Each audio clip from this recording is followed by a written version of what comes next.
potential elemental evolution.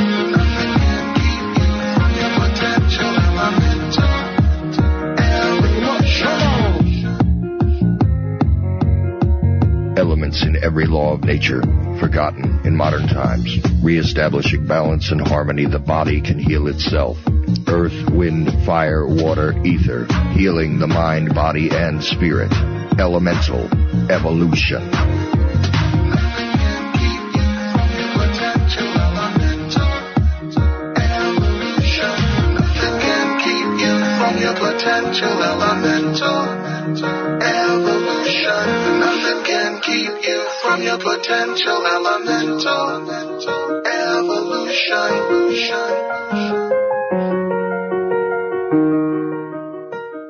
Welcome, everyone, to this week's Elemental Evolution.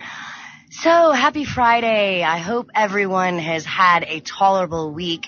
It seems like that most of the people that I've been talking to are kind of riding a roller coaster in one direction or another, and the emotions are rising high on all levels. It seems that we are experiencing what I call an uprise of the anchors from within. And joining me tonight, I think, to expand on all of the ideas that I've talked about in the last couple of weeks is Max Igan. So please help me welcome him. Hi, Max.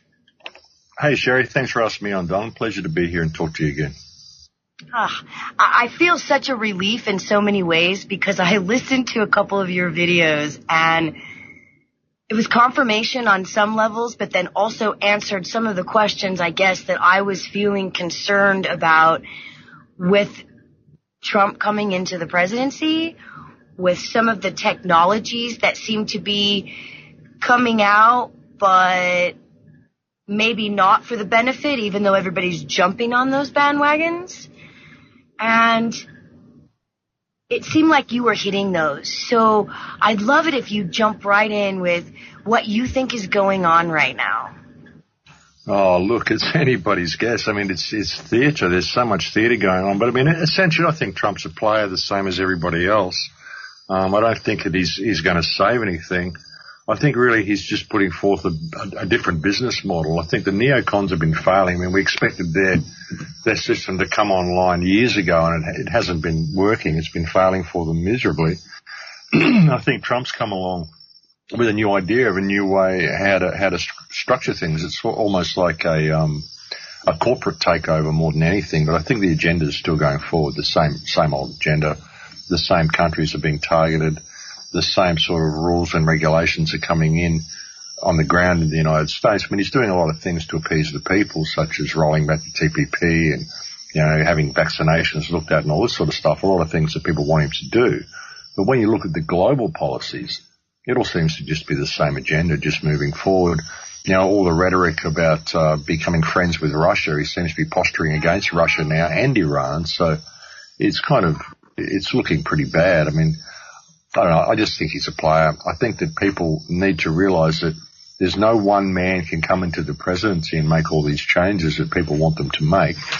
There's higher forces here that are controlling things. Ultimately, there's a higher power at hand through the whole thing, and they control who gets into power regardless. So I think people need to take that into account for all, Trump's intents and purposes and his concept of having all these great ideas and the way he's embraced the truth movement. He seems to have got a lot of conspiracy theorists, a lot of the alternate media on his side, and they're all hoping for this man to lead them to safety. People are forgetting that they really have to do it themselves, If people don't, adjust their moral compass and start doing the right thing in all that they do in their lives, it doesn't matter what anybody comes along with whatever system for them. Doesn't matter what Trump offers them. If people still continue to do the wrong thing in their daily lives, then we end up back where we are. So, I think the whole thing's been a big play. I really do. I think it's all theatre. I don't think we're heading for safety with Trump at all. I think there's some very, very deep plays going on. I think a lot of the whole the way the media is attacking him, I think all of this is theatre as well. I think it's designed that way to get the alternative media backing him and to keep people on his side. I mean, it could even It could even end up in a massive divide. You could go as far as having civil war in the United States if people don't, break out of this whole left and right paradigm they're stuck in, realise there is no left and right, and that even the people that are out there protesting Trump, all they're really protesting is democracy, so your side didn't win. That's the way it goes, There's always a loser. There's always one side doesn't win, and we don't have these riots out there in the street, Now's the time the American people need to unify as one people and sit back and see what this man is going to do and be unified enough to be able to question him when they do things that he doesn't like. At the moment he's kind of ruling by executive order because the people are so divided that he has to. So why don't the people unite and realise this is their president for better or worse? So get together as one people and address the situation if it needs to be addressed, I think you hit it. And I think that there's, in my opinion as well, this is a puppet show. I feel like there is a lot of underlining issues that are being overlooked because he is doing those frontline things that people are cheering about on some levels, but he's handling things in a way that, in my opinion, is again reinforcing that the United States is a bully state, or, that we are this bully force that can come in and dominate and decide what's going to happen worldwide. Because he's, again, like you said, he appeared to be connected with Russia, and now all of a sudden we're seeing propaganda where Russia just passed an order where it's okay or domestic violence is okay. All of these different things that we probably wouldn't have seen before, but now they're trying to downgrade these countries with the media, trying to put the people back in place. Yeah, well, people need to realise Trump is a brilliant strategist, and he's not a fool at all. He's a very, very astute businessman, and he's a brilliant strategist. So there's deeper plays going on here, and some of the stuff we're seeing. You can't tell me that. What was this stuff about Flynn and all this sort of stuff? The connections with Russia and all this sort of stuff. You can't tell me he didn't know he was being monitored. This is ridiculous. Of course he did. So there's so much theatre in all of this. They're acting surprised at finding out all this stuff. No, rubbish. Of course, they already know. They already know all the stuff that we know about in the independent media. They already know all this stuff. The CIA knows about all this stuff. They know about all these pedophile rings. They know what DynCorp is doing. They know so many things that they're not telling us. So, so much of what we're seeing is theatre. You can't imagine that Trump doesn't know the things that we know unless he's incredibly naive. So a lot of his policies just don't make any sense. He's got to know what's going on. And if people can't understand it, that they do know what we know, and so there's so much theatrics in this, then I don't know what's wrong with them. They need to really step back and look at the play, Well, I think you're right. How can he, you see him all over social media. And not just his sites, but supposedly him personally, he's using Twitter and he's using Facebook and he's doing all of these different things. Well, this stuff is all over the place. I'm not saying that it's all accurate. I'm not saying that it's not just as influenced, but it's still there. So you're right. There's no way he doesn't have access. Now, one of the things I wanted to ask you, and I don't know if anybody really, I don't even know if this is made up, to tell you the truth, so I'm just going to throw it out there. But I was shown a card, an Illuminati game card, in November of last year. I didn't put much merit into it, to be honest with you, because I didn't really understand it, and I still don't. But what the card said was, one secret society shall be revealed. And the person, a whistleblower that sent me this, said that basically this card had been pulled by the elite and that a secret society would be revealed. And in my mind at that time, I kind of poo-pooed it, but I thought, it'll be like some mystery school, or like they'd be giving knowledge to the people, that's where my mind went. Do you think that it's feasible that something like that could actually be behind the pedophile rings being exposed? Is that too much? Am I jumping too far? I don't play a lot of credence in the Illuminati card game, but it's interesting. But the whole pedophile ring. If you look at the exposing of the hierarchy, this is what they talk about, the externalization of the hierarchy. they've got to show us how corrupt the system is. The way the whole Pizzagate thing was blown out of proportion with the pizza store and all this sort of stuff, this was a definite play. This is how to expose the pedophile ring, but really have nothing come of it by making it all about a small business and having all these extraordinary claims go along with it. You know, you get the truth and you cover it in a lot of fiction and you embellish it to the point that it becomes ridiculous. And that's the best way to release information to the public, you know, because then they just don't believe it. They throw the baby out with the bathwater. And that's what's kind of happened with this whole Pizzagate pedophile ring. Fortunately, we've seen George Webb's investigation. I don't know whether you've been looking into that. The whole Where is Eric Braverman series and the DynCorp harvest that George Webb's been looking at through the Clinton emails. This has kind of tied the whole thing together. So, you know, we're seeing organ harvesting and all of this warmonger in the Middle East all tied into Pizzagate, child trafficking, this whole global network. It's all there. So perhaps that's the secret society they're talking about. But I mean, it's far more than a secret society. It's a way of life. It's basically what's going on behind the scenes. This is something I've been talking about for years, saying that the human race is being farmed, that there is a dark cabal that exists behind this society. It is basically farming this species. And this has all been revealed, and Pizzagate is just the tip of the iceberg. So perhaps that was what it was about, but like I said, I don't place too much credence in that game.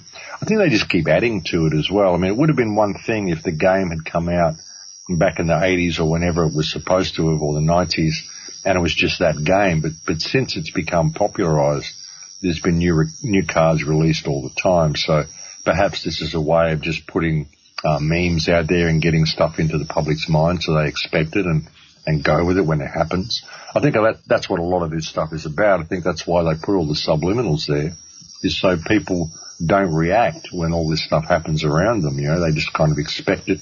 The movies have prepared them for it. And I think a lot of that is what it's about. So, yeah, I mean, it's interesting. Maybe it's that. Maybe it's the pedophile ring, but maybe it's something else that we're yet to see.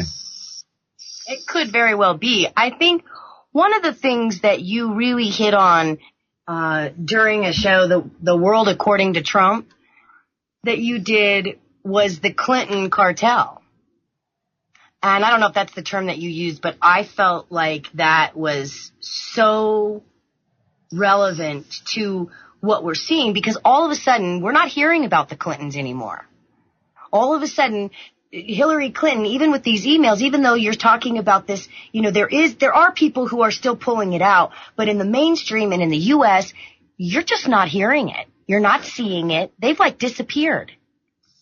Well, that's what a lot of this is about. That's why there's so much tension on the ground to shift focus away from all of that. I mean, one of Trump's big election campaign rhetorics was the fact that he wants to prosecute Hillary Clinton.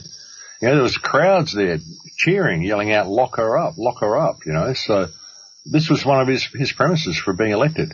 And then as soon as he gets elected, he starts saying how they're good people. He doesn't really wish to do anything wrong with her and doesn't really wish to hurt her. And he's good friends with Bill and Hillary and how great they are and what a great job they've done for America. I mean, it's rubbish.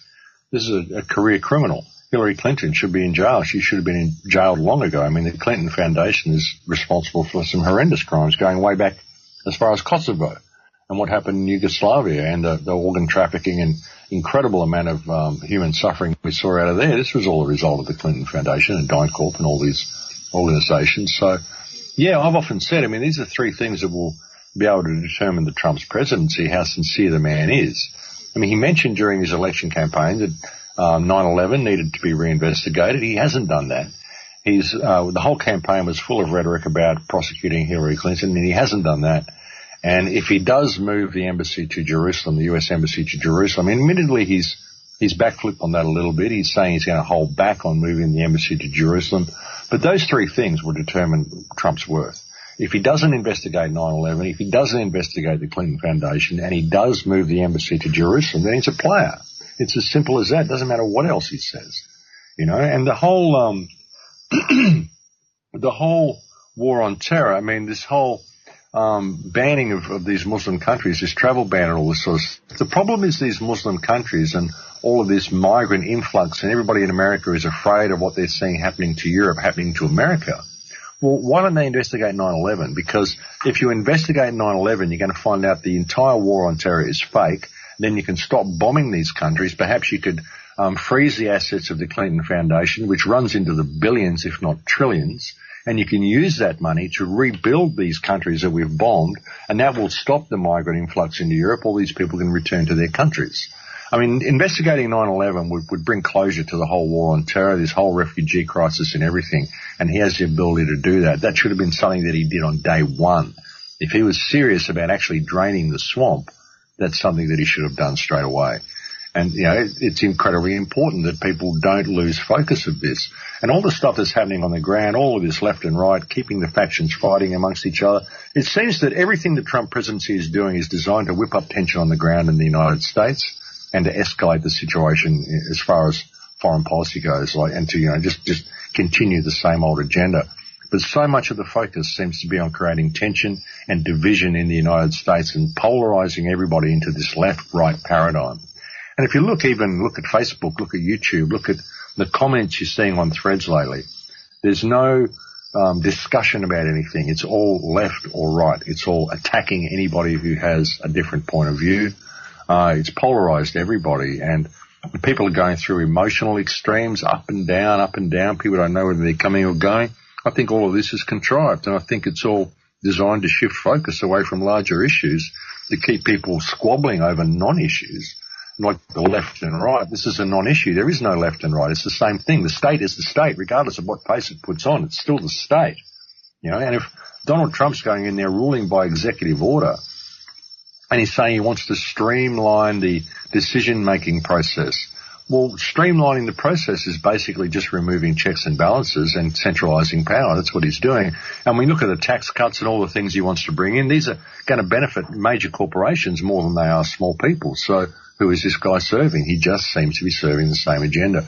But he's whipping up so much tension on the ground, and he's insulting the media all he can, so the mainstream media is attacking him all he can. So the independents think that, if the mainstream media is attacking him, then he must be a good guy. It's all strategy. He's a brilliant strategist, and he's being very, very clever the way he's playing it. But ultimately, it's not going to lead anywhere if the people don't wake up to themselves and realise it all comes down to them. And if they don't change their moral compass and change what's in their heart, then it doesn't matter. He's not going to be able to lead them anywhere. Back into another slavery system. Probably a slavery system with a Chinese work ethic. He'll get everybody working, get everybody, the rule of law back in. The way he's embracing the CIA and the NSA and all these alphabet agencies, which have done incredible harm. So, people got to see how they're being played here. This isn't about national security. None of the stuff he's doing is about national security. It's a play. It's all about locking this system down even further, and that's what he's doing. Well, I think that is part of the original goal. Now, my question is, with the cabinet that he's assigned, you're hearing on both sides, he's pretty much, in my opinion, what he's done is he's pulling all of the back players to the front. It's almost shocking from my view as how he has the money players, the ones who were actually pulling the strings behind the scene. It seems like all of a sudden, even if people didn't like them, he pulled them to the front. Now, it could either be one of two things, as you were saying. It could be that he's trying to show the American people what's going on and giving them the opportunity to make the change. Or he's really giving everybody the finger and saying, it doesn't matter if we show you because you're too stupid to get it anyway. What do you think? Well, that's the thing. He's populated his cabinet with Goldman Sachs and even there's a Rothschild in there and ex-generals. He's got ex-generals in charge of domestic positions. He's got an ex-general in charge of Department of Homeland Security. This is ridiculous. This is ridiculous to bring in all these generals with these military mindsets, all of who hate Iran. And Iran is a country who hasn't threatened anyone for 270 years at least, hasn't gone to war for that long, not a threat to anybody. Is not, and even rhetoric that we're hearing about Iran is the major sponsor of global terrorism. No, it's not. It's the major sponsor of global terrorism is the Clinton Foundation in Israel, and this is provable. The United States has funded more global terrorism than any other nation in history. So, he's not calling things the way they are, and that should be a concern for everybody. And with these generals that he's putting in place, if Trump was to be removed from power for any reason, which could be part of the play. Maybe they intend to impeach him. Maybe they intend to depose him. I mean, maybe that's why he's been put in place to do all this radical stuff and bring in all these executive orders and just get booted out really quickly. I must have said this way back in the beginning as well, that it's doubtful he will even see out his first term. But if that happens, then you'll have Pence in place, who's a complete Dick Cheney, and you'll have all of these generals underneath him running the whole show. So it's virtually the government's been replaced by what is essentially a military junta. Yes. So where are we going to go from here? Now all these executive orders have been put in place.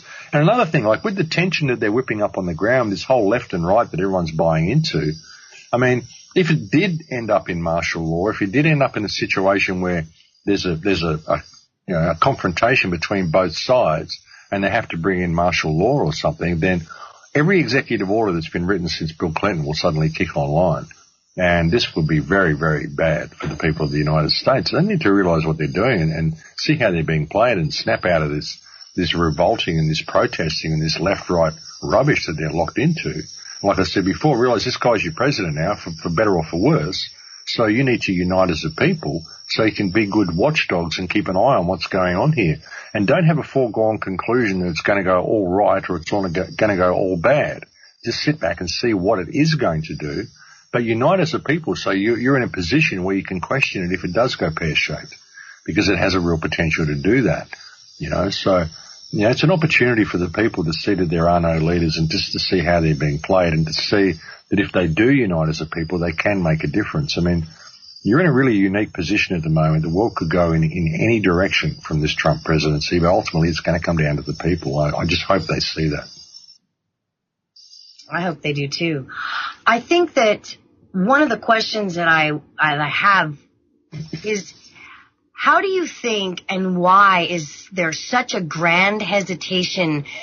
I mean, throughout the whole campaigning of his presidency, he had no problem outing about 9/11, the vaccines, chemtrails. I mean, he was talking about all of this stuff. And now, like you said, it seems that he's not, he's fulfilling certain things in the eyes of the people so that it's keeping them distracted enough away from the actual 9/11. And so, I mean, do you think that his hesitation is, like you said, that he really is going to, I mean, it's completely feasible that that he could be assassinated and all kinds of other crazy things that could be planned. I'm not saying it would happen, but, when somebody like him comes into play, like you said, a puppet is not necessarily, irreplaceable. Well, no, they're not. I mean, but the thing is, if you look at the global elite or whoever the controlling hand is, the bankers, Rothschilds, whoever you want to name it as being, you look at that and they've got these CEOs of this system that are running it for them, like the neocons and all of these different governments. We've got this whole idea of locking the people down into this whole police state and this whole global system, like one big department store.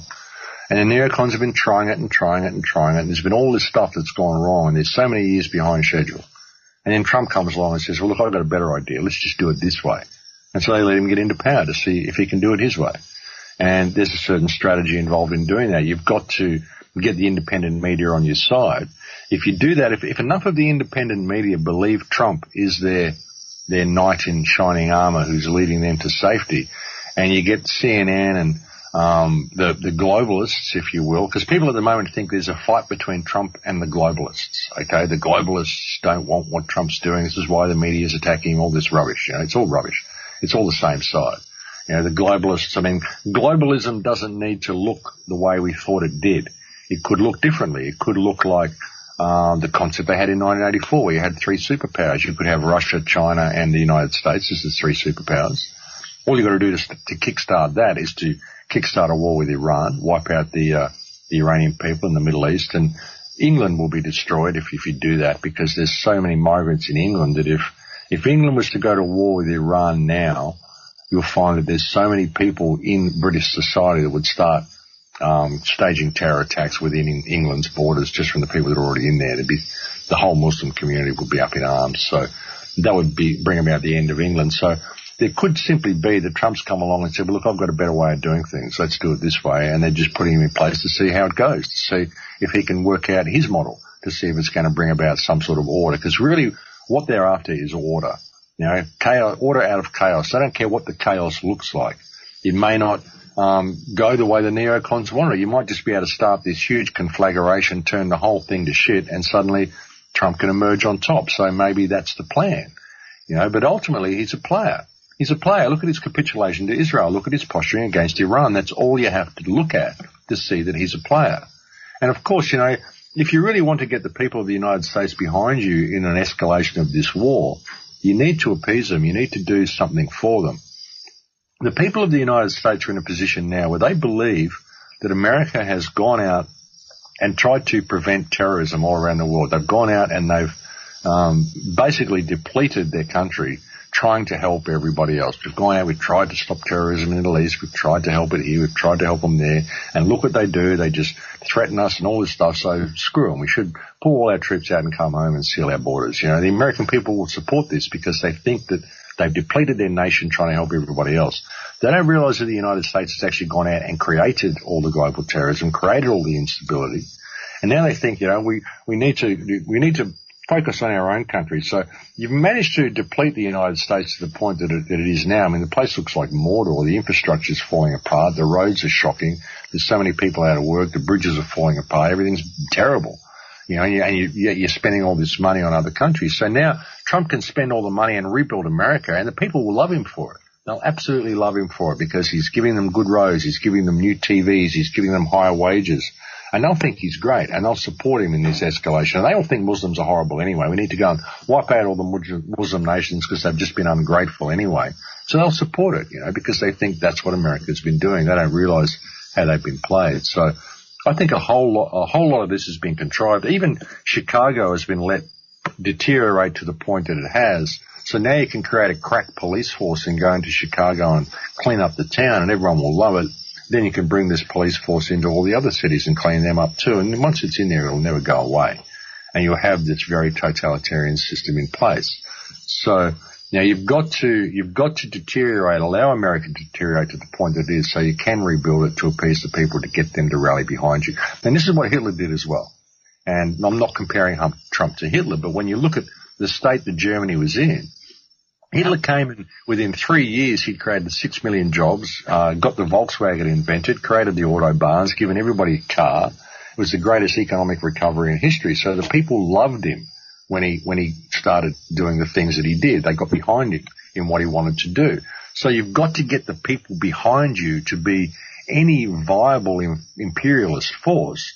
To any viable empire, you've got to have the people of the country supporting you. The best way to do that is to slowly deplete them, slowly allow their lifestyle to decay, and then rebuild it up really fast as this great new president who's coming to save the people. Everyone will get behind you, and he may end up being the last president if he does it right. People won't want to vote him out. They won't want anyone else to come in because of how much good he's done for the people. So, especially if he can suddenly pull the rug out from under the rest of the world, because, the rest of the world is kind of dependent upon America now. It's gone out and it's made sure the rest of the world is dependent upon it. So if Trump now cancels all the trade deals and pulls the rug out from under everybody and only allows them to trade with America under conditions that put America first, then he's going to further deplete the third world. He's going to further antagonize the people. He's going to create further instability. And if he can kickstart this war with Iran, then the whole place is just going to turn into chaos, and everyone's going to be safe within their little borders, and they're all going to love him for it. So it's all one big play, I think, but ultimately it's leading towards the same goal. It may just look a little different to the one that we thought we were going to have. And I think the big problem we're seeing with the so-called globalists at the moment is they're about to lose a lot of profit. They're making a lot of money out of human trafficking and body parts and war manufacturing and all this sort of stuff. Trump's coming along with a new business model. He's going to run things differently, and there's going to be a lot of people who've been making billions of dollars all suddenly squeezed out, and a lot of these people may even find themselves being hung out to dry. There'll be a few scapegoats. Perhaps the Clintons will get prosecuted, but you'll find that all the mechanism behind them won't. All the other people won't. It'll still be there. It'll still be functioning, still doing the same thing. So that's all I think we're seeing is a different business plan that Trump's got, and they're giving him a chance to implement it to see how it goes. Perhaps he will get assassinated, but I don't think there's any need for them to do that. I think there's easier ways without actually killing him. I think if they did kill him, he would end up in civil war, and that's the last thing you want. You do not want to end up in a confrontational situation within the United States borders, because that will be the end of the United States if that happens. True. I think you're right. So my question is, why Iran? I know that I think you've answered that before, but I feel like when you take a look overall, all of the things that they are claiming are the reasons aren't the reasons at all.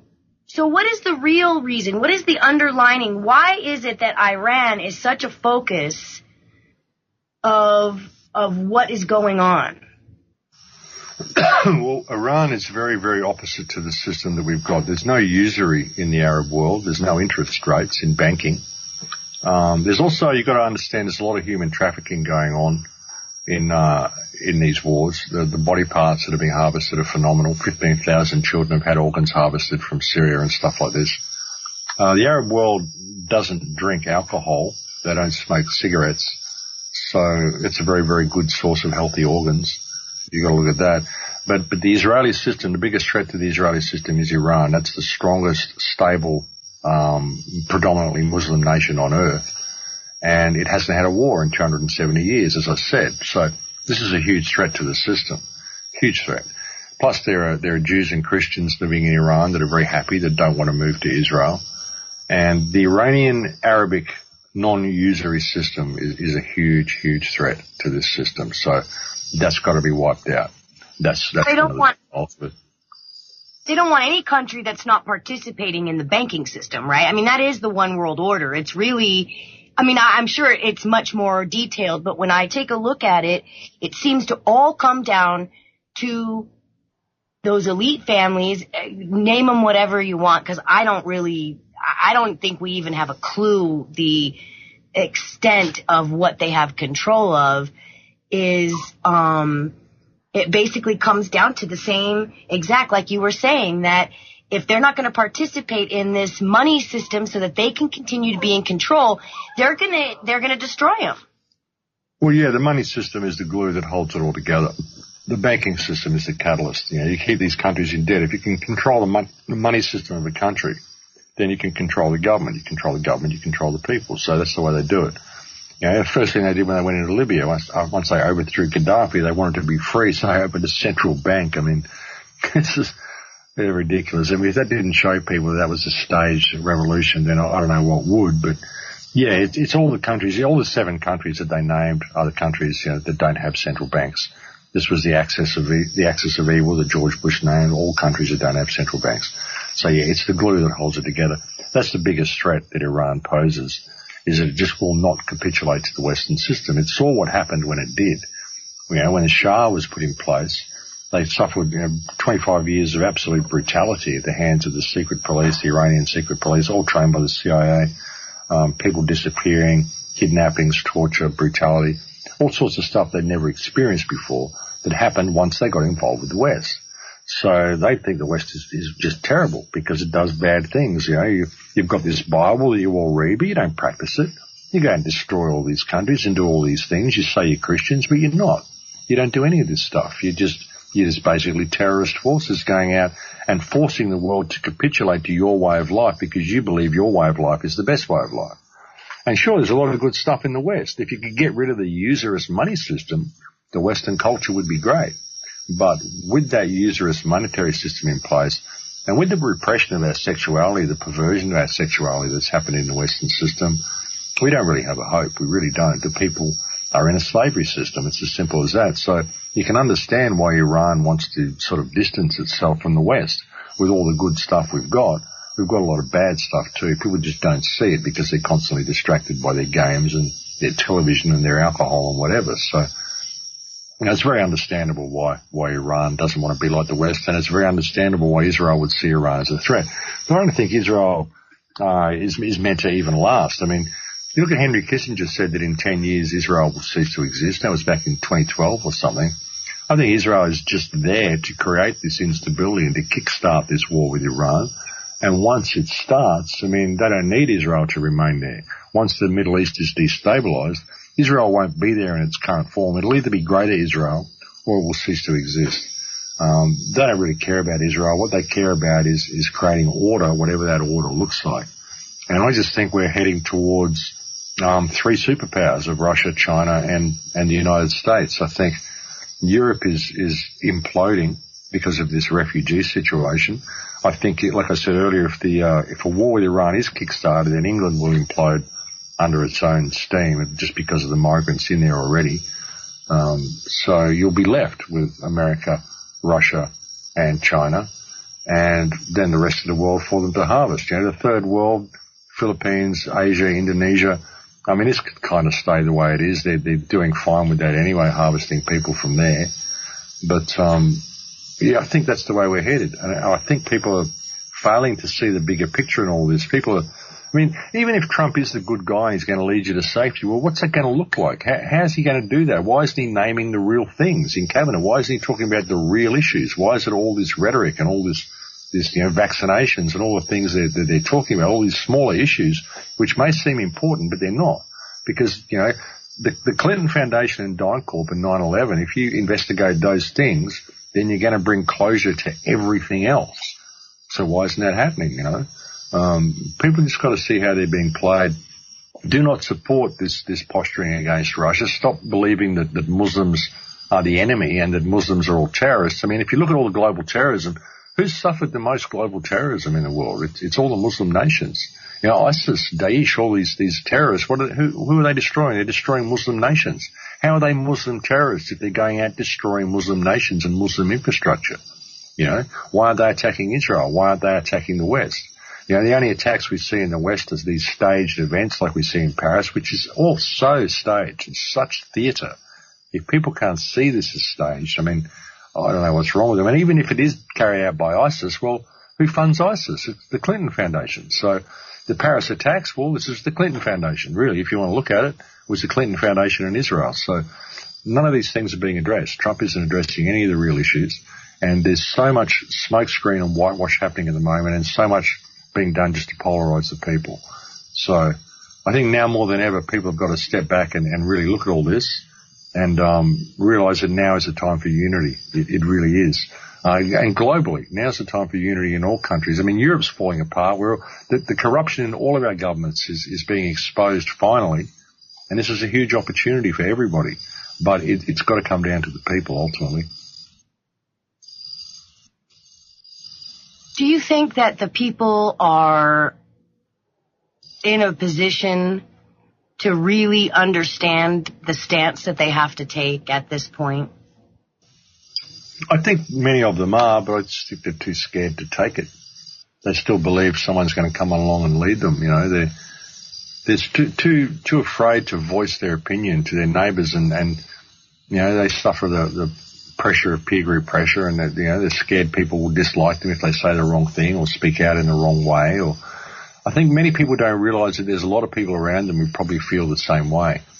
And if they can just get out of their left-right paradigm, when you're getting into these discussions about the state of your country, don't immediately become a Trump supporter or a Democrat supporter. Don't go on one side of the fence. Just say, hey, look, we're in a really divided, polarised state at the moment. And we need to put our differences aside and unite as one people and really step back and examine this situation carefully, objectively, and ask the right questions.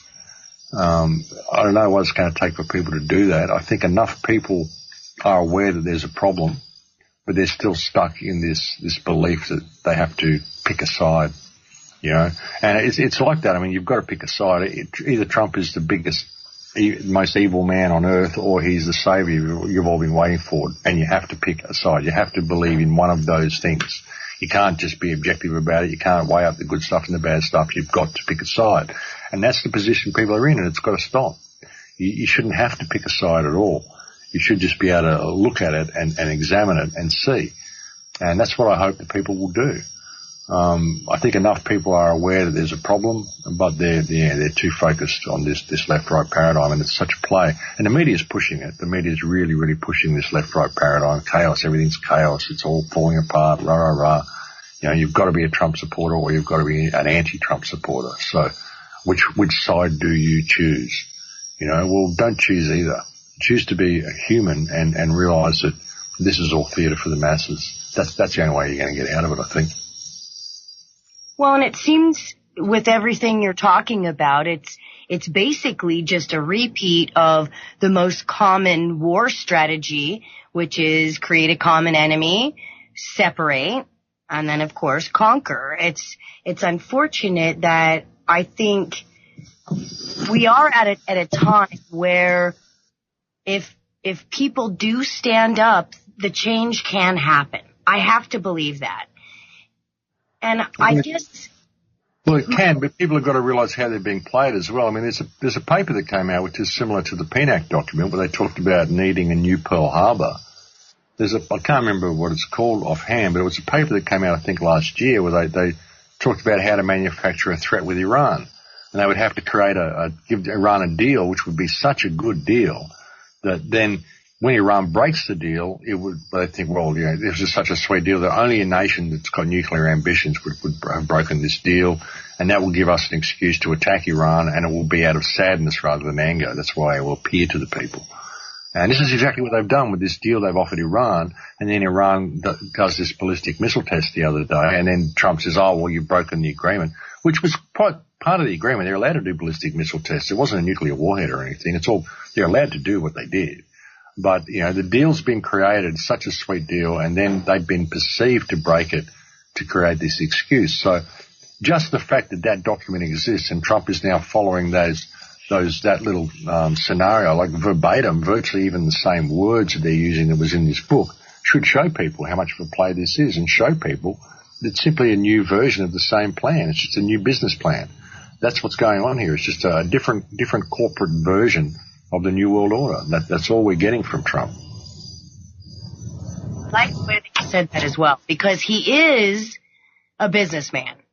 I mean, I think that's unfortunately, that is why a lot of American people voted for him, because they have been so indoctrinated to believe that he'll bring the money back to the American people, that the American people are going to prosper. It's basically bringing Eden back to the U.S. I mean, that's how pathetic and overdone I feel it really is.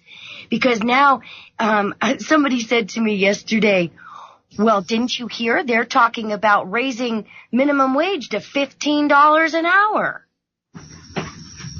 Yeah, so it's all about bribery. It's all about appeasement, you know, as if that actually means anything. Why do you have to pay to be alive to begin with? Why don't you ask that? Yeah. You know? And not only that, but then what's it going to cost if they're going to pay this guy that's serving you a burger $15 an hour? Now, what is the price of the burger that just went up? I mean, not that you should be eating that anyway, but the point is it's all going to come back on the people again. They're not going to be making any more. It's that cycle you were talking about. It's just got a different face on it. And it's my hope as well that people will be able to see that. Well, yeah, I don't know if they will, though, because they're kind of brainwashed by this whole economic dream. You know, you give people a higher wage and a flat screen TV and, you know, and fix the roads for them. Yeah. And they think everything's great, you know. And that's the problem, you know. And, you know, they think, oh, you know, we've all got jobs now. It's all about jobs, you know. Well, you know, why is it about jobs? You know, why can't we have a system where you've only got to work 1 or 2 days a week and you can spend the rest of the time philosophizing or experiencing the art of your life or doing something creative? Why don't we address this economic system? You know, there's things that could be looked at, and it's just appeasement. I think he's just doing things to appease the people. I think he's really stepped back and looked at this. And he's seen just how gullible a lot of the independent media is, and he's seen which buzzwords he can use to get them on his side.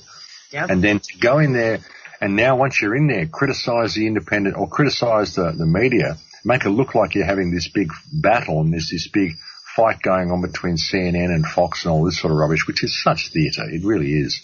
I mean, you've got to understand he's a strategist, and he's a brilliant strategist. This is a chess game.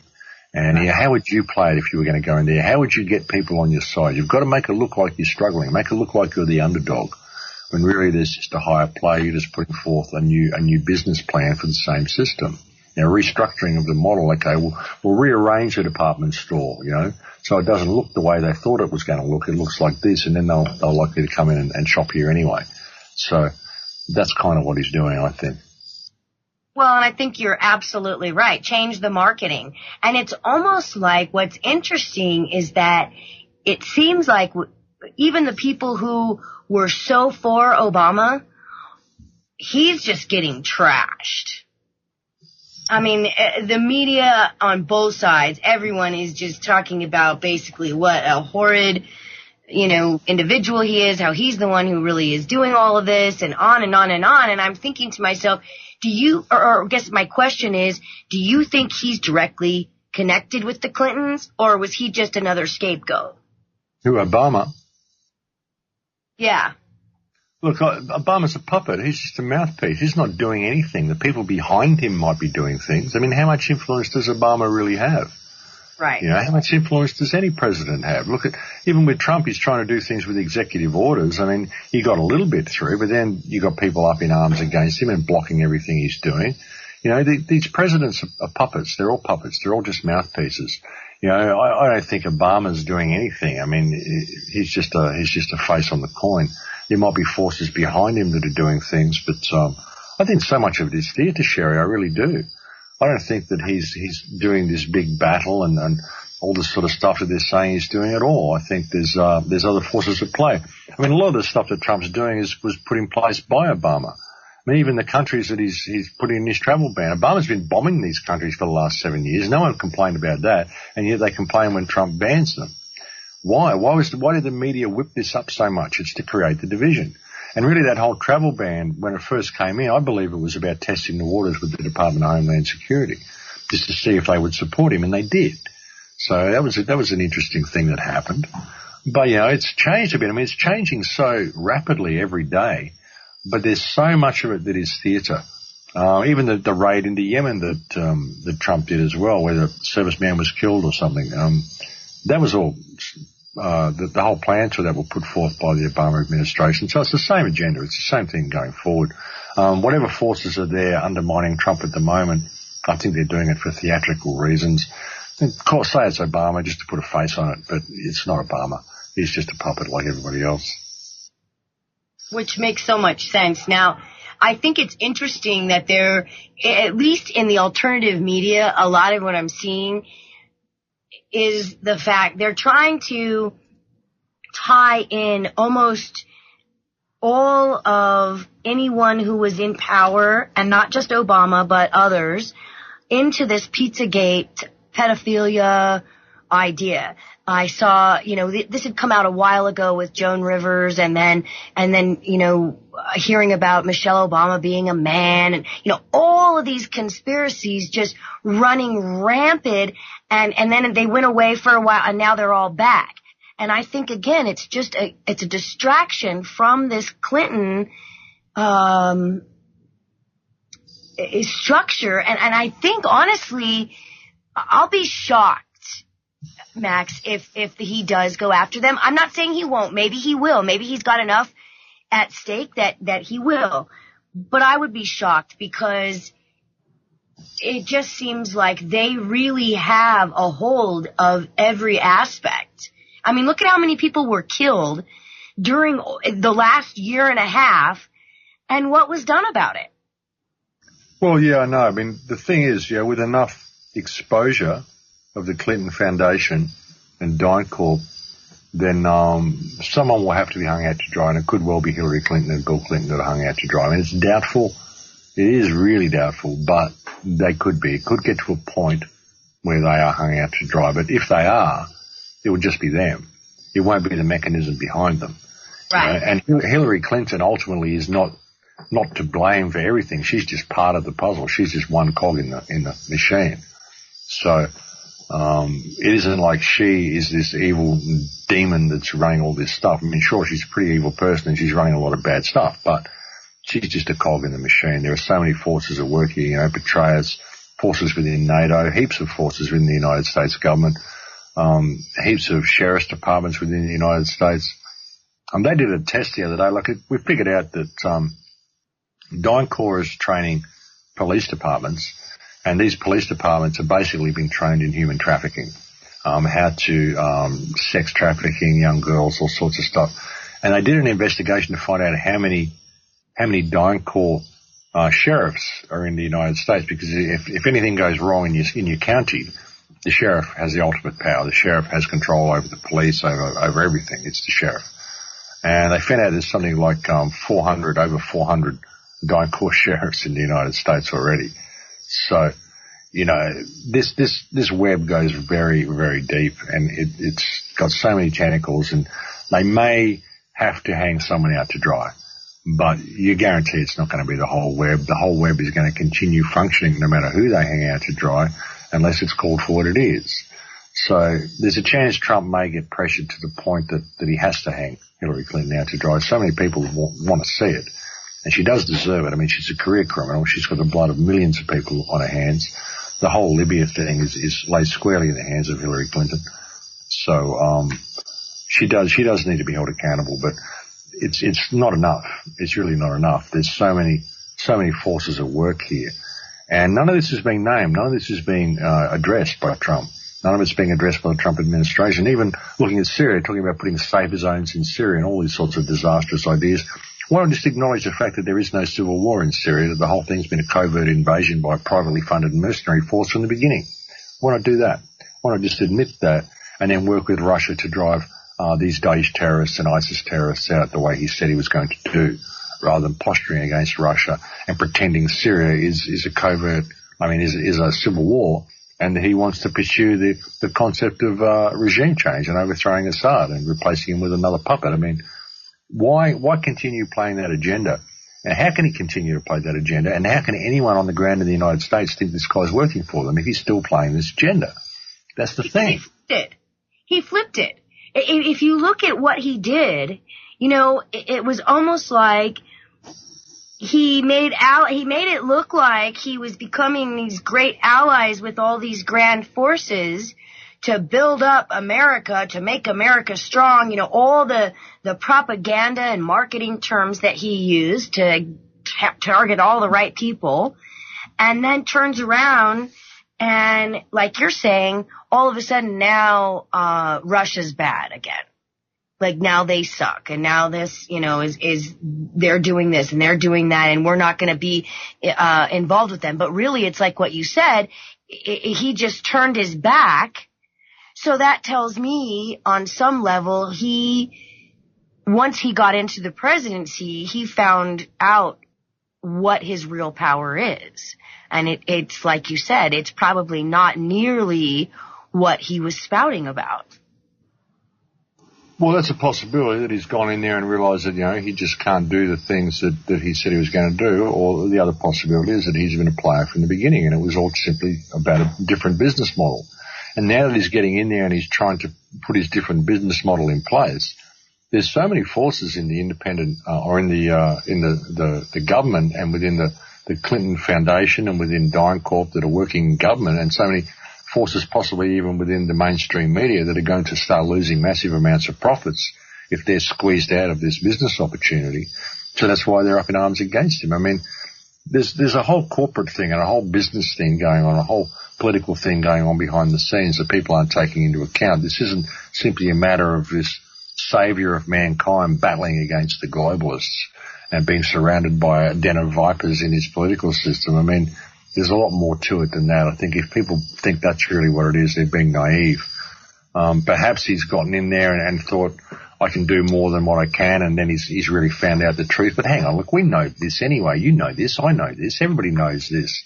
If Trump's gone in there with the concept that he's got the top job and that there's not going to be forces against him, then he's too naive to hold the position anyway. He can't be that stupid.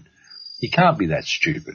You know, he's got to know that there's a lot more controlling this than what he thinks. I mean, he can't have gone in there and thought that he can just do all this stuff. He's got to have gone in there with a viable business model those who run the system have thought, well, okay, this could work. We'll be right back, Guy, in just a few minutes. Welcome back to Elemental Evolution.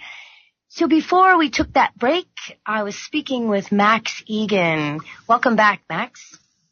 Thank you, Sherri. Nice to be back, Don.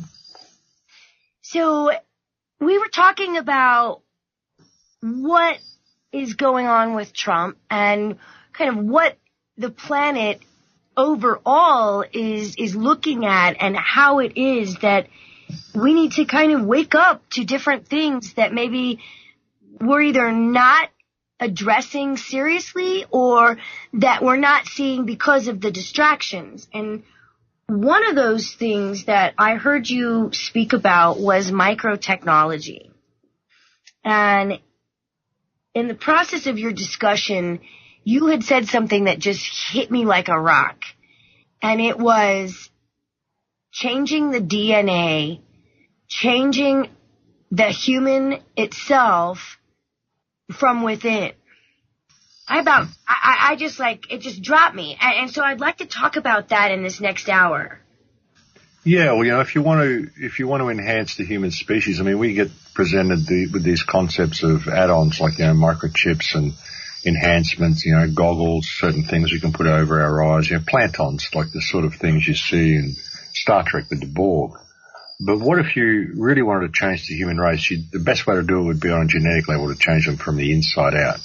And when you look at advances in nanotechnology, it's very conceivable that that's what they're doing.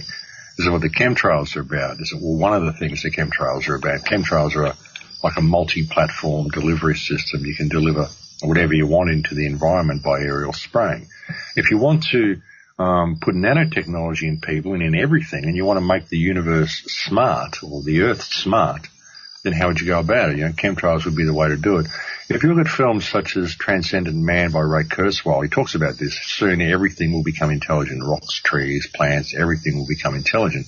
And we'll all be able to harness this intelligence of these other species and interact with them and add them to our own human collective intelligence. This is what he's talking about. And so how would you do that? How would you make everything smart? Well, you'd do it through aerial spraying, through nanotechnology. And when you look at there's certain reports that have come out by the EPA and the Food and Drug Administration in Australia that they've been asking questions, why is there nanotechnology being found in popular cereals and sauces and dressings and, candy bars? So they're putting nanotechnology in the food. Why is this there? Why is there nanotech in our food? Why is there nanotech being found in water? Why is there nanotech being found in our environment all around us? What's going on here?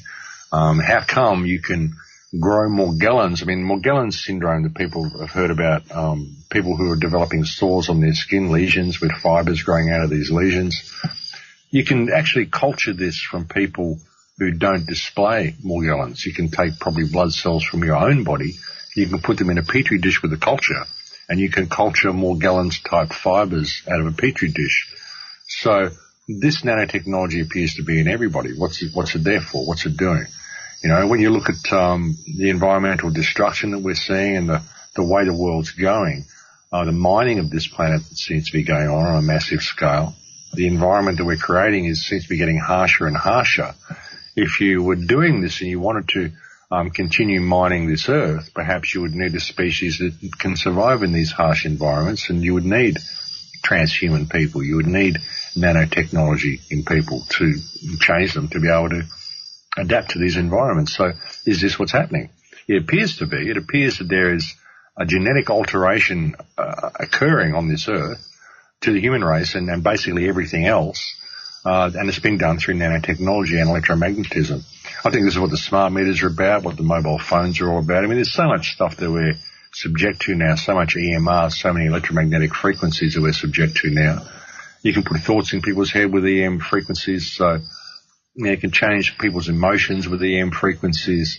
So there's a very, very dark thing going on below the surface that people aren't seeing.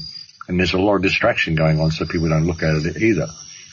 But again, if you set up certain genetic environments through vaccination programs and then you introduce nanotechnology into those environments, it is quite conceivable you could then activate this nanotechnology and change the genetics of these organisms by subjecting them to certain radio frequencies.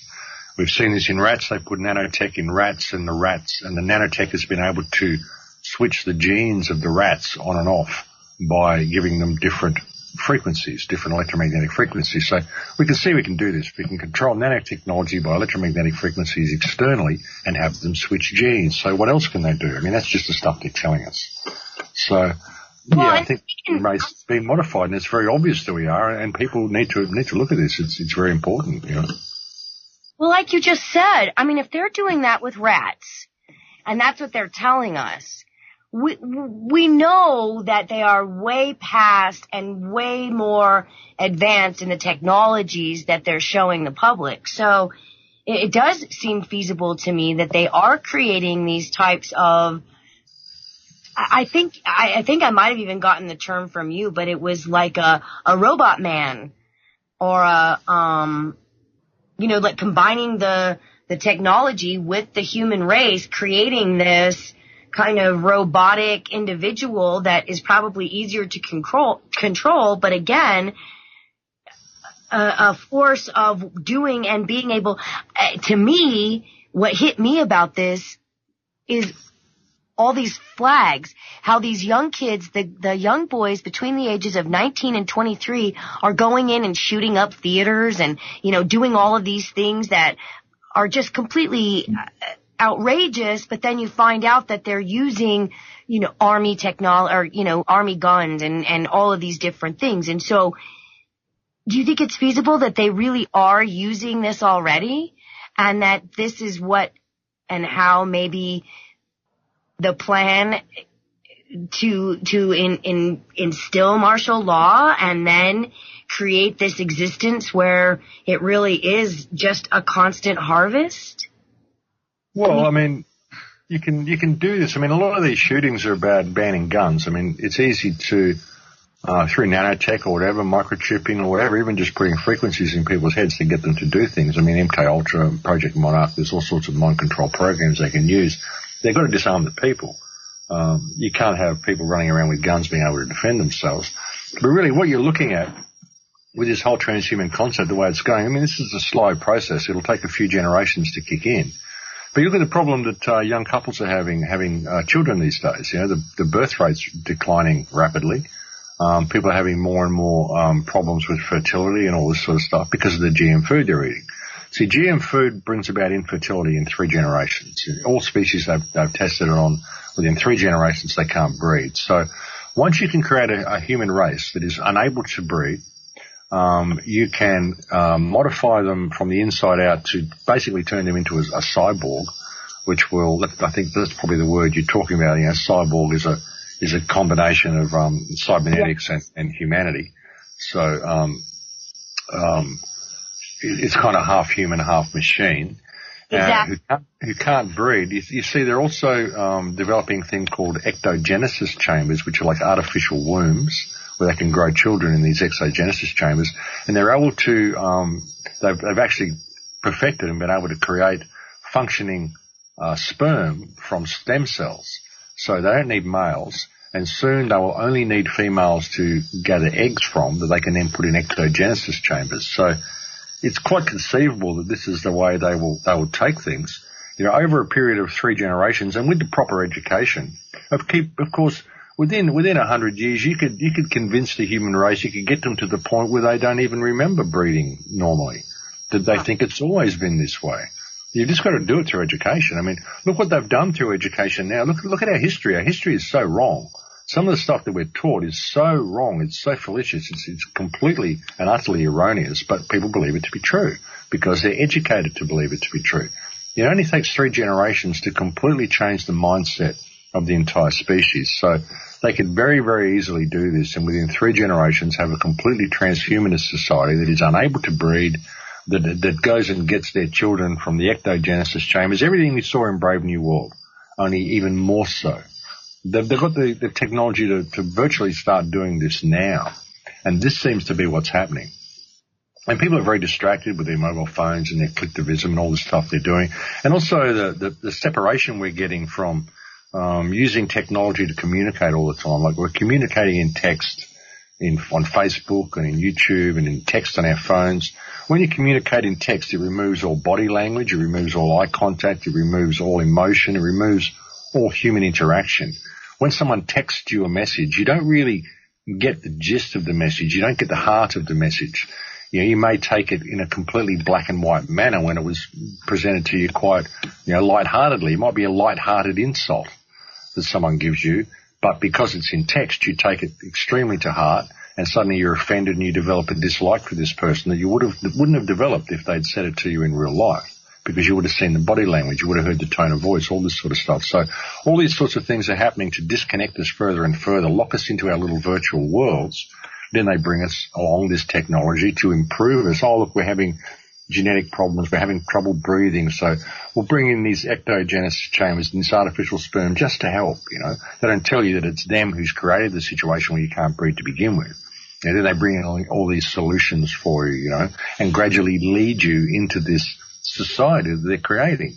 And it'll be a society where it's virtually androgynous because they're widening the gaps or narrowing the gap between the sexes. I mean, they're dressing men like women and women like men. They're telling little children now they need to choose what sex they want to be when they're 5 years old. I mean, how can a child even know what sex it wants to be when it's 5 years old? You've got no concept of sex when you're 5 years old. They're asking you whether you want to be a Billy or a Jenny. You decide which clothes you want to wear. They even want children to come to school in some schools wearing the other gender's clothes for the day, so they get the idea of what it's like to be in the other gender. I mean, this is all about merging the races together. It isn't about making it more acceptable to be gay. It's about creating a merging of the genders so that it's an androgynous species that doesn't worry about breeding, because there's only one species anyway. All the men want to look like women and all the women want to look like men. So what's the matter? What's the difference? Let's all just become one species and one sex and one gender. That's what it's all about. So you can see where they're leading it, and people will want it. People will accept it because of the training and the education that they get. That's the way it works, Well, and I mean, I wish, I'm just sitting here, as much as I wish it weren't that way, I actually had personal confirmation of exactly what you're talking about today. Because my daughter, I have teenagers, and one of the things that she had talked to me about is they call it Pan. Like P-A-N, like Peter Pan. And so it doesn't matter what sex you are. You can be with either sex, and you can dress as you can just choose as you go, basically. And that, I mean, you're talking about, 8th, 9th, 10th grade. So 13, 14, 15-year-olds? This is the idea that it's very common, she said. She said, this isn't, it's not it was new to me, but she said it's not uncommon at all. And everybody kind of knows about it, and that it's really accepted. And so, well, yeah. That just a lot of the thing it does as well, it removes the nurturing ability from mothers, the nurturing need from mothers and women, and it also removes alpha males. It makes it unacceptable to be an alpha male. And we need alpha males. We need alpha males. We need warriors, because you look at all police. What are they doing to these guys? These guys look like androids. Police these days, they're 7 foot tall and 3 feet wide. They're huge. And in society, you're seeing all these men that are becoming these fluffy little things that can't defend themselves. That's what they want. It isn't about being nice and being acceptable and accepting both genders and all that sort of stuff. Men should be men and women should be women. I mean, I just firmly believe this is the way it should be. And I think women like to see an alpha male that will protect them sometimes. They don't want some aggro guy who's going to beat them up, but they want someone that can actually stand up for themselves and protect the family. And we're not seeing that. We're seeing, the men in this society are not standing up and protecting their women because they've been turned into women, and even if they don't want to be, they're being turned into these fluffy little self, new agey little, tolerant little things. I mean, it's good to be tolerant, sure, but it's taken to a ridiculous degree. So, we need to have the men stand up and protect their families. We need to have the women supporting their men in doing this. And we're not seeing this. We're having the genders merged. And if people can't see this, I mean, you can say this, and a lot of gay people will say, oh, you're just a homophobe. Well, no, I'm not. I'm not being homophobic at all. I've got homosexual friends. I have no problem with them. But they can even admit that there is this androgenization of the species happening. And it isn't just 13-year-old kids that are doing this. They're doing this to 5- and 6-year-old children in grade 1 and grade 2, teaching that it's okay to choose what they want to wear and to choose whether they want to be a Billy or a Jenny. You know, and at 5 years old, you don't have any real concept of sex. You just don't. At 8 years old, you don't have any real concept of sex. So to be even teaching this sort of stuff and putting these ideas into kids' heads at this age, it's got nothing to do with making it acceptable to be gay. That's just ridiculous. What it's about is making people question whether they want to be, or whether they want to be the other sex, whether they want to be both sexes or merge or create a new gender or whatever it is. I mean, this is not good. And people are worried about, you know, all these people who talk about white genocide, for example. People are worried about the decline of the white races. Well, when you're merging the species like this, of course you're getting a decline in the races. People just aren't having children, you know, because they don't want to. You know, and especially a lot of women in Western society, they don't want to ruin their figure. They don't want to ruin their career. It's all about having a career, not about being a mother. And a mother is a very, very honourable career. You know, we've lost our mothers. This is why we've got kids going and shooting up high schools, because they don't have a family unit to identify with. You know, so, you know, we've lost so much of what it means to be human. And people just aren't paying attention to it. And the technology is a lot of what's leading them down these paths. It's all these bright lights and new mobile phones and new ways of life and latest games and latest fashions and all this rubbish. I mean, the kids have been brutalized these days. They really have. They've got no idea what life is about. And it's very sad to see. So the parents have got to pay a little bit more attention to what their children are being educated in. I encourage all parents to get involved in their child's education. You need to talk to your kids and find out what they're teaching them at school that day. Maybe even go and visit your schools and see what they're teaching your kids. Participate in their homework and have a look. See what your kids are being programmed into becoming and into thinking. And make sure you help your kids remember to always think critically and objectively and always question what they're being taught by their teachers. Well, I can tell you that in the American school systems, at least where I live, I'm not going to say it's this way everywhere because I don't really know that. But I would imagine it's the same. I'm in battle constantly with the school systems. I have 2 teenage daughters, and so I don't allow the indoctrination, and so there's a lot of things that I don't subject my kids to that they feel is important. And it is something constantly, I feel like they want these kids in a box. And if they can't shove you in a box, they want you in jail. I mean, I really see that because they're taking even these kids that are super intelligent, full of light, that maybe they're doing something weird. Like I have this one friend and I'm not going to mention any names, but her son was drawing body parts. And instead of the school, like seeing that he was 12 and whatever, you know, they tried to make him a sex offender. It's like that's the direction, like you're saying, with this police state, this shoving everybody into a box. It's like if you don't fit in, you're going to be out. And that's, I think that's the fear that I have is what direction then are the people who are saying no, where are we going? What is it that we are actually pushing for? Because it seems like so many other people are just rolling with the system, and as long as they're content, they're not bucking anything. Well, it's the fear programming that they've got. You know, the television tells them that anybody who thinks about body parts is a sex offender. I mean, it's just this programming and training that they've got. This is why you see police officers, you know, shooting people who open their door the wrong way when they, you know, get out of the car or whatever, you know. You know, ask for the license and someone reached for it and the cop shoots them because they reached for something. They're just complete paranoia. And it's just the programming and training, and unfortunately it's become more and more acceptable. People just have to get more and more involved. You know, when that happens, the parents need to go to the school and start talking to the teacher and twisting it around and saying, well, why is this teacher so unstable as to be accusing my son of being a sex offender simply because he's drawing body parts? How come this teacher is able to teach? They need to start having these teachers investigated rather than allow their children to be investigated or victimized. They need to turn it back on the teachers and question why this person with such an irrational way of thought would be allowed to teach. and make it as public as possible. You know, and get other people involved, get other parents involved, and realise that if they're going to do this to my son, then they're going to do it to your son. This means that if your son thinks outside the box or tries to do anything creative at all, he's going to be accused of being whatever. What has caused our education to become so dysfunctional? Which ministers have put it in place, and which congressmen have put in place these laws, the Common Core and all the stuff they're doing? You know, start getting all this investigated, start making noise about it. Don't just roll over and take it when they do this. You know, that's what people need to do, you know. Well, what I found is interesting, and I'm not really sure what direction I'm going to take with this, but I just had an incident with the school system last week, this last week. And basically, like you're saying, if you go in and just put it right in their face, they usually, what I have found is you get your way. That doesn't change it, though. Do you know what I'm saying? I mean, it changed it for my kid.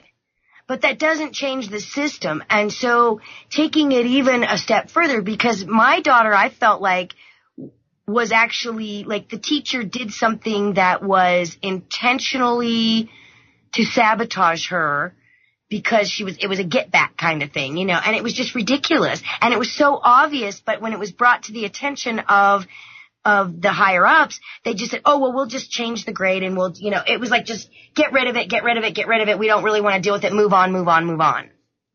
Well, yeah, once they've done that, then you lodge a formal complaint about the teacher. You take it further. If they won't deal with it, you go over their heads. And you lodge a formal complaint about them as well for not dealing with it and for the fact that they tried to cover it up and just move on. And that's not acceptable. It's not acceptable. You know, if you're going to do that, well, this is what I'm going to do. If you're not going to deal with this, I'll continue.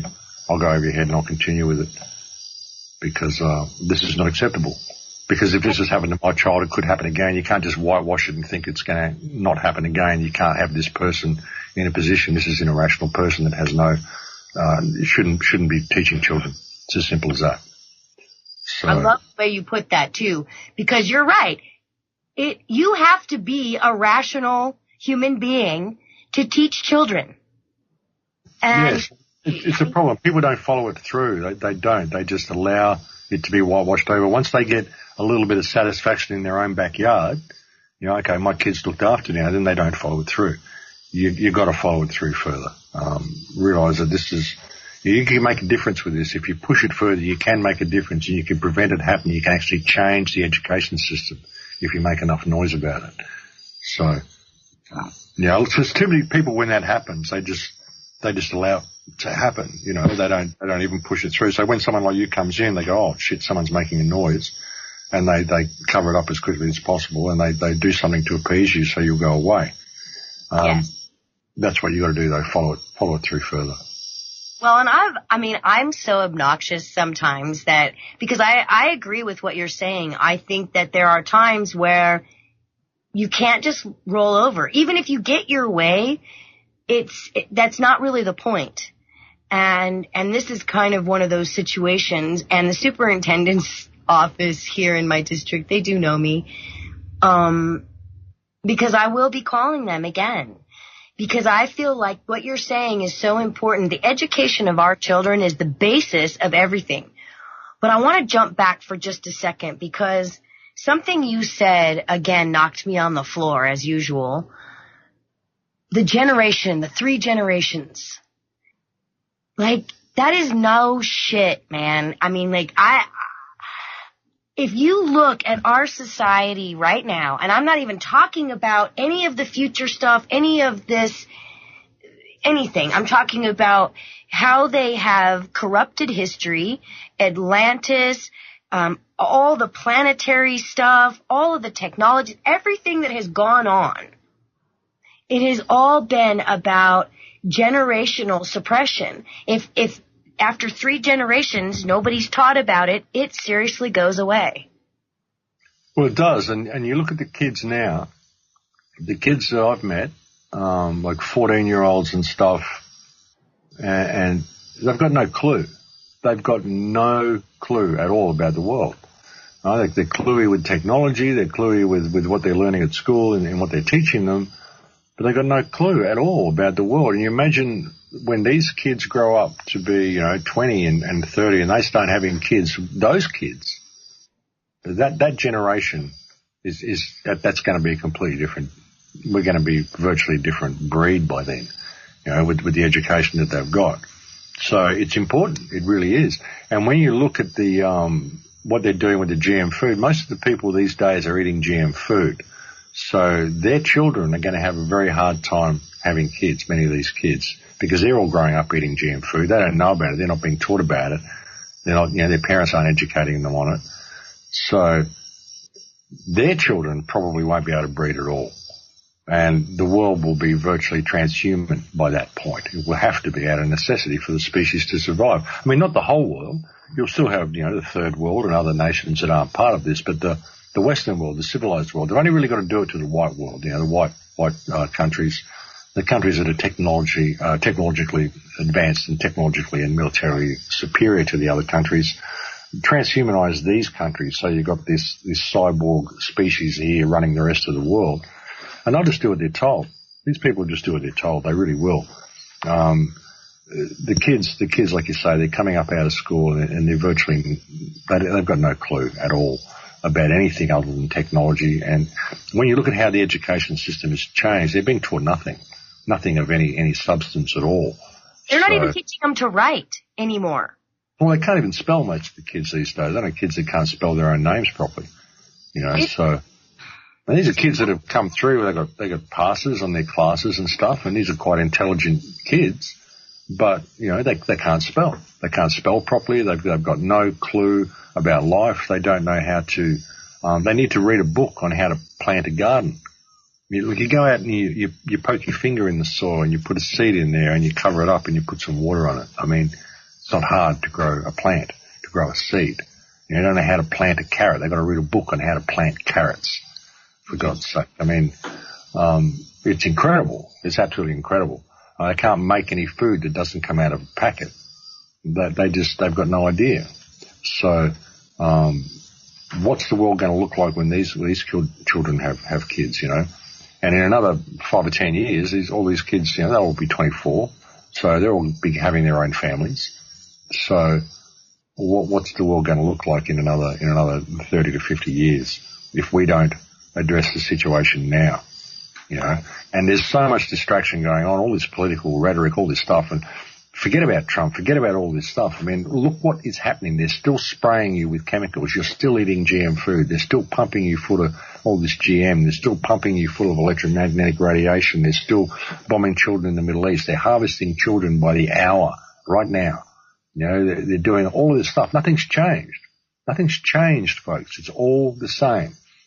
And Trump could have got into power on his first day. As soon as he was sworn into office, he could have lifted his left hand, pointed at the Clintons and said, arrest those people. Straight away, he could have said that right there at the podium. If I was president, I would have. Maybe I'm just a little bit more outspoken than them, but that would have been my first action in office, would be to say, arrest that woman. So there's so much that could be done to fix this world, and it would be so easy for someone in Trump's position to do it because he's not a politician. He has no real affiliation with anyone. He's a complete wild card, and people expect him to do crazy things. He could have done the right crazy things, but he's not doing any of it. And you can say, he's surrounded by den of vipers, he's got to do it this way and he's got to do it that way. Well, no, he could just do the right thing and call things for what they are. Same with all this nanotech, same with the education system, same with everything and every direction that we're going. This could change. He hasn't done that. And as I said months ago, when he turns out that he doesn't do the right thing, I mean, whether he's a good guy or the bad guy, hopefully it will inspire people to realize that there are no leaders, that they have to stand up and make a difference for themselves. And we have to do this because where we're going is going to be a nightmare world. It really is, where they're taking us. And this is what our children are being led into. And you look at the kids, like I said, the kids coming out now, they've got no clue. They're not going to know how to deal with this. And people my age and people that know what's going on, we're dying out, and they're just waiting for us to die out. They create all these distractions. They create all these rabbit holes, all these different arguments for us to get involved in. So we just keep getting distracted. We lose focus. We've got to defend ourselves on every front. You've got to constantly defend yourself from attacks from people who are the ones you're trying to help, other people, the independent media. If you disagree with anything that Trump does now, if you even question Trump, I get accused of being funded by George Soros. We had no idea you were funded by Soros, Max, and the Clinton Foundation simply because I don't support Trump. Give me a break. This is the way it's gone. It's just so polarized, so ridiculous. They forget everything that you've done because you disagree with them on one point, and then you've got to defend yourself against these people, and you waste your time defending yourself against your peers rather than addressing the system. And that's exactly what they want you to do. That's why they keep everybody fighting amongst themselves, you know. We've all got different ideas, we've all got different opinions, but ultimately this comes down to the people. It comes down to what's in the hearts of the people. And all of this stuff is still going on. This whole corrupt system is still going on. The wars are still happening. People are still being bombed. You're still having to pay to be alive. This whole corrupt system is still in place, and Trump hasn't done a goddamn thing to fix any of it. So why don't we fix it ourselves? Why don't we just stop complying with this and stand up and say, hey, we've had enough. We've had enough of all of this bullshit. We're going to take the world in a different direction now. It's that simple. We could do it. You know, if we just adjust our moral compass, do the right thing, and all that we do, we change the world in a day. But nobody's prepared to do that. Everyone wants Trump to come along and lead them, you know, and start really looking at things and start taking responsibility for your children and start taking some sort of an interest in their education and an interest in what this system is doing. And don't believe you just got to go along with what the government tells you have to do. You don't, you know. That's right. You know, people have got to wake up and realise that nothing's going to change unless we change it, and now's the time we have to do it. Well, you know what I think is fascinating is that I did rear my children differently, and for most of their life, they resented it, honestly. And their friends made fun of them, and even now, one of my teenagers, all her friends call me the truther. You know, and it's like a big joke. But the bottom line is now I can tell you that if something happens and I were to go tomorrow, my children do know how to plant a garden. My children do know about herbs. My children do know about magic. My children have been taught the things that at least I could hand down. Not that I did everything, but they are still indoctrinated.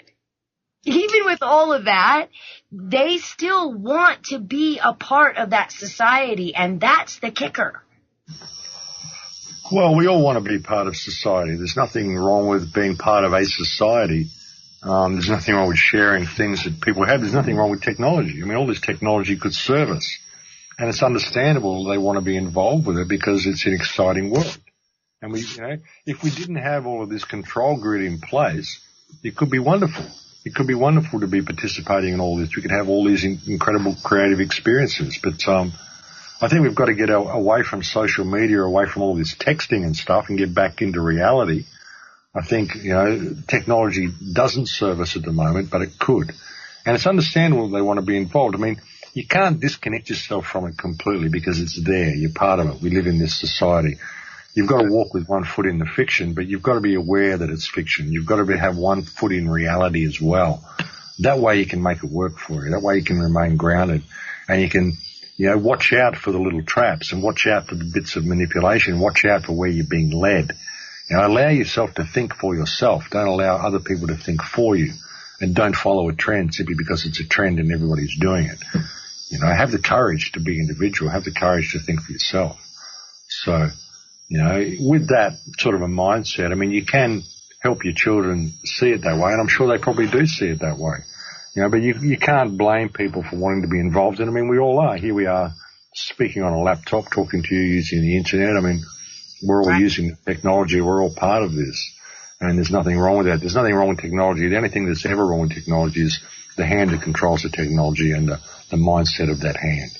So, you know, if we had open source technology that didn't have a controlling hand, perhaps it would serve us. But perhaps we can even lead towards that. Hopefully we will. But, you know, no one's going to do it. We have to do it ourselves. We have to start questioning this shit. And when people tell us to do things, rather than just doing what they say, we need to ask why. Why anyone would be trying to control us and believe they have a right of ownership over us? You know, why do we have to walk between the lines? And the order followers have to start asking these questions and waking up to themselves. Why are they so prepared to brutalize people because someone told them to? Just because someone wrote it on paper. It doesn't make sense. You know, so I think that sort of awareness will bring about change. And I think we're getting more of it. But I think, you know, a lot of the more people are becoming aware of this sort of stuff and starting to question things, the more they get sucked back into this left-right paradigm and into this left-right battle. I think perhaps that's why Trump is playing things the way he is because there is such a huge wave of awareness growing in the world. Do they have to keep people distracted? Otherwise, people are going to step back and say, well, hang on a minute. This isn't what we paid for. This isn't what we asked for. But they've got to lead them back into the fight, lead them back into arguing with each other about whatever it is they can find to argue about. You know, they don't care which side you pick. They don't care whether you support Trump or whether you don't, as long as you pick a side and you fight with the other guys. That's what it's about. It doesn't matter what issue that you're involved in, as long as you pick a side, lock yourself into a belief system and fight with anyone who questions it. That's the idea. And they're very, very good at it. And unfortunately, people are buying right into it. So they've got to snap out of that and see how they're being played. I think women are the biggest jumpers for that, unfortunately. As much as I'm not downgrading the feminine at all, I feel it's unfortunate in so many ways that women are taking this stance of equality when in reality there is no stance to take. We're already all equal. It's just this whole divide and conquer, and it's so, I guess like, to me, what I'm seeing is I feel like they hit every aspect. They hit your gender, they hit your race, they hit religion, they hit what country you're from. I mean, it's like they just pick every single piece so that you can just decide who your enemies are. Well, yeah, and they make everybody envious as well. I mean, you know, when you're saying that about, I mean, a lot of women will want to have the equality that men have because they believe men have privileges that women don't have. And I think probably men do have some privileges that women don't have, but then women have privileges that men don't have. You know, so this makes a lot of women want to emulate men, and a lot of men want to emulate women. So it's the same thing. It just divides the genders. It divides the species. It puts them at loggerheads with each other, and it makes each one want to be the other to some degree. And so it's all a play. The whole thing's a play, you know. I mean, men and women should be equal as far as social status goes, but as far as, I mean, they're not equal. I mean, men are always going to be stronger than women. Women are going to be able to do things men can't do. Men are going to be able to do things that women can't do. That's just the way it is. That's why we have men and women, because we need men and women for the species to work. So, you know, but we're taught that this whole social and economic system is what life's about, and so we strive for equality on that level. Right. And, you know, there's all these sort of things put in place. I mean, if you're a good-looking woman, you're going to have doorways that open for you that men are never going to have open. The world is your oyster if you're a good-looking woman. And a lot of men will tell you that they say, you know, women say men rule the world. Men will say women rule the world because a woman's just got to smile at a man in the right way and he'll bend over backwards and destroy whole countries for her. So, and that's shown through history. I mean, I'm not, you know, again, I feel that that's not a bad thing. Well, the thing is, it's created that way to create this envy and to create this competition between the genders, which shouldn't even exist. That's the thing. You know, that's why it's put that way. That's why men are elevated to the ruling position and they got all these privileges, but then they'll bend over backwards and do it all for a woman anyway. So who's really ruling the roost? Who's really ruling things? So there's this jealousy and animosity and envy and all this stuff going on between the genders anyway. And then they completely repress our sexuality. I mean, sex is as natural as sleeping, eating, or breathing, but we're taught that we can't think about sex. It's all taboo. Everyone must dress sexy and put it in your face all the time, but oh my God, don't look at them or think sexy thoughts. That's being a pervert. So, you know, you can see what they've done to our sexuality. They've destroyed us on so many levels, and this is all perfect for leading the world into this whole transgender, transhumanism, you know, androgynous way of life. It's been perfect for it. So, you know, you've got to look at how all the wider plays are happening, you know. The genders need to realize the perfection of themselves, and we need to get back these strong women and these strong men and become men and women again and nurture your family and guard and protect your families. This is what we need happening. We've lost a lot of that, which is a lot of what the West is about as well. You know, we want to throw the kids out as early as we can so they can go out there and become little corporate machines and little corporate, you know, puppets the way everybody else is. We don't nurture our families the way a lot of other cultures do. Like you go to Peru here or even Indonesia and these Asian cultures, huge, huge families. You know, when a child's born, it's just thrown to the family and the whole family looks after it. The mother doesn't look after it. Everybody looks after it. So it's got all of these different influences in its life, and the whole family's become very tight and very close-knit and very supportive of each other. In the West, it's this couple who has a child who puts it in daycare, and as soon as the child's old enough to throw it at home, they do it. I mean, what's that? That's not a family at all. So that's what's led to this. It's led to all these unbonded people and all these really disconnected people who don't have any real concept of themselves or their sexuality or their family unit or what life is really about. They're just thrown into the machine and told, you've got to be an economic and social success or you're a lesser person. This is what we get. You know, it's no surprise that this is where we are. Well, I think that this is the matrix hack. And I'm using that term because I don't know what else to call it. But when you said sexuality is completely natural, I completely agree. But when you take a look what's happening on this planet, that's what's been perverted. It's like suppress, suppress, suppress, and then you start finding out all these crazy weird things.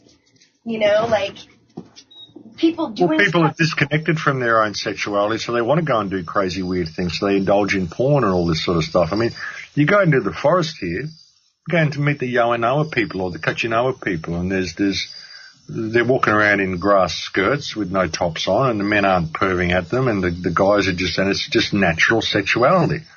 But you cover all that up, and then you hide it from people, and you give little glimpses, and it removes them from their natural sexuality. I mean, there's no lust or rapes or anything in these villages because the people are naturally connected to their sexuality.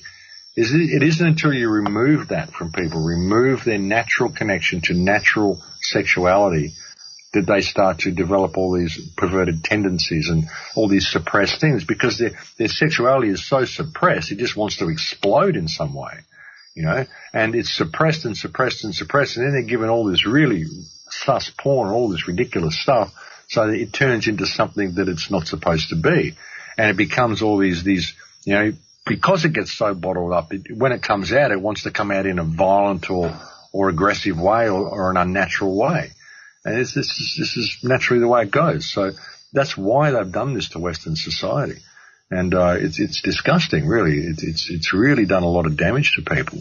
And it's really worked to divide the genders and create this situation that we're in, where the genders are always at each other's throats and trying to emulate each other all the time and trying to garner each other's privileges, because each one sees the other as being more privileged than they are, which is understandable. So, you know, you've really got to look at it, you know.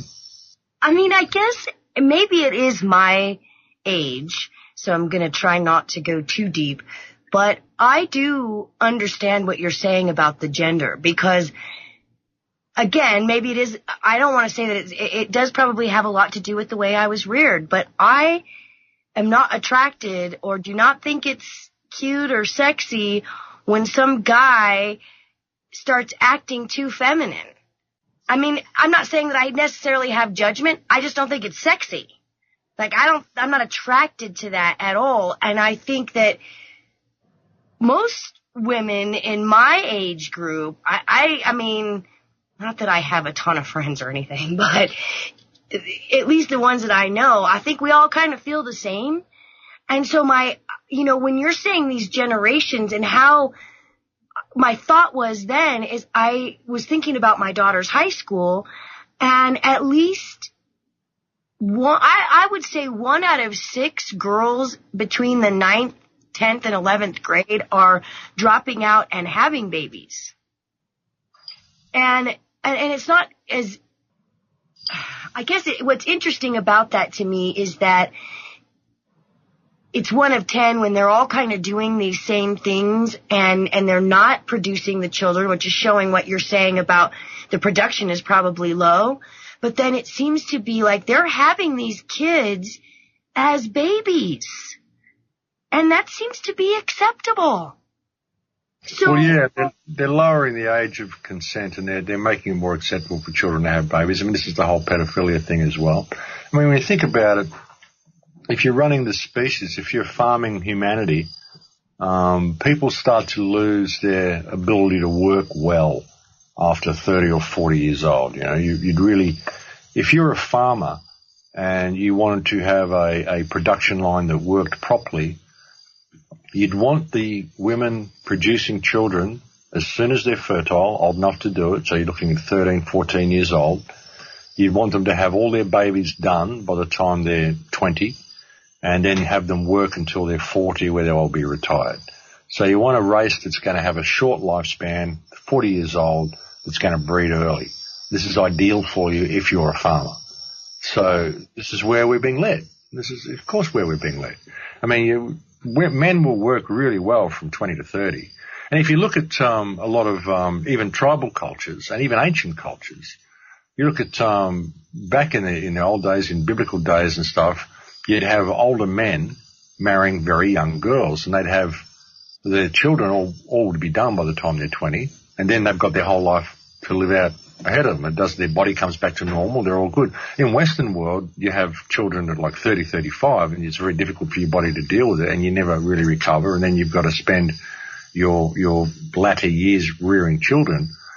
In a lot of tribal cultures, this is all done by the time the woman's 20. She's had 2 or 3 children, and then she moves on and doesn't worry about having any more, and then that's the way it works. So that can work in some ways, but they're trying to bring this into our society so that people marry younger and they're retired earlier, because that makes good business sense for them to do it, you know. So, but also, I mean, what you're saying about girls having babies and stuff, I think girls are attracted to masculine males, men that are more male, not so fluffy, which is again pushing women into having same-sex relationships, because they're just not finding men that they're happy with. A lot of young girls that I'm meeting aren't really, I say, well, you've got a boyfriend, and they're going, well, I can't really find anyone I like, you know, because the guys are just too fluffy, you know. So I think this is happening, and a lot of the guys just don't have the confidence to approach the women, the young girls, and the girls are finding the guys too fluffy.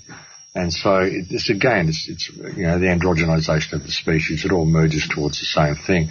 But I think that's what they would like. They would like to have kids having children as early as possible, and have them getting out there into the workforce and just working them into the ground, and then retiring them at 40, using them for organ harvesting, whatever they do with these people. So that's where I think it's all heading. That's why this whole pedophilia push. And again, coming back to Pizzagate, they can make this public now. And now lots of members of the public who have these thoughts go, oh, gee, there's this whole pedophile ring back there that I can maybe get involved in somehow. And look, they don't seem to be getting prosecuted. So again, it's the externalization of the hierarchy. It lets you know what's actually going on behind the scenes. And, you know, people know this is going on now, but nothing's really being done about it. They know there's this huge child trafficking ring happening in Washington, but they're just kind of accepting of it. We don't talk about it. It's taboo. It makes it more acceptable. So gradually over the next couple of generations, you'll see the age of consent being lowered and lowered and lowered and lowered, and it end up being 12 or something. I mean, this is just where they're going with it. So if people can't see it happening, well, they need to take the blinkers off. But when you put all the, you know, connect all the dots together, you can see that's what they're doing. They're reducing the human lifespan and creating a workforce that's a lot younger. And children and mothers that are a lot younger. And if you're a farmer, like I said, it makes perfect business sense to do this. If you're farming cattle, this is what you want to do. As soon as your cows are old enough to breed, you want them producing young so you can send them off to the slaughterhouse. So, you know, it makes sense for them to do it this way.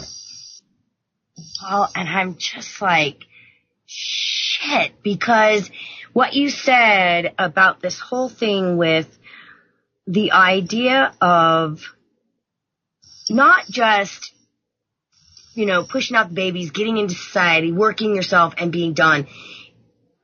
The harvesting, the trafficking, but what you said about Pizzagate about made me just shit my pants, I'm going to say. Because I had not honestly thought of it like that, but you're exactly right. They just gave it a big A-OK.